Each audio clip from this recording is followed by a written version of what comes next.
స్కూల్లో ఇద్దరు best friends ఉండేవాళ్ళు. వారి పేర్లు సీత మరియు గీత.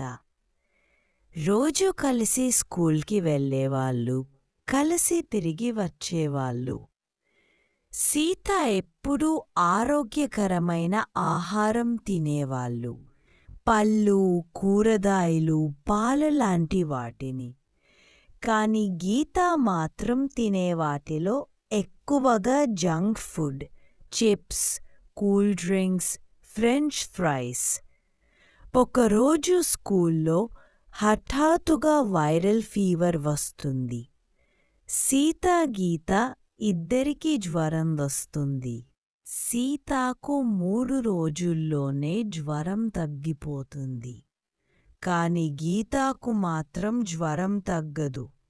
రోజులు గడుస్తున్నా ఆరోగ్యం బాగోలేదు.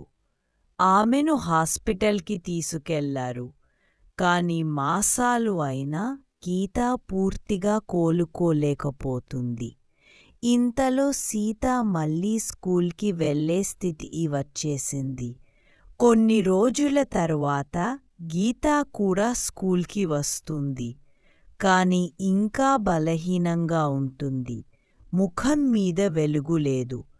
క్లాస్లో చప్పగా కూర్చుంటుంది. అప్పుడు సీత అడుగుతుంది, గీత, నీవు ఇంకా బాగాలేదు? నాకైతే 3 రోజుల్లోనే జ్వరం తగ్గిపోయింది. గీత ఆలోచించసాగుతుంది. ఏందో నాకు ఇంకా బాగాలేదు, ఎందుకంటావు?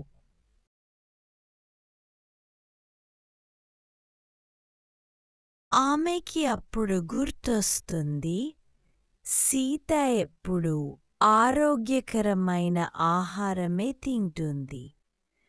అవునా? సీత అందుకే త్వరగా కోలుకుంది.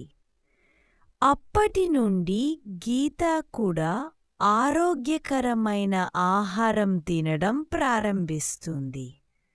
పళ్ళు, కూరగాయలు, పాలు తాగడం మొదలుపెట్టుకుంది. కొన్ని రోజుల్లో గీత కూడా పూర్తిగా కోలుకుంటుంది.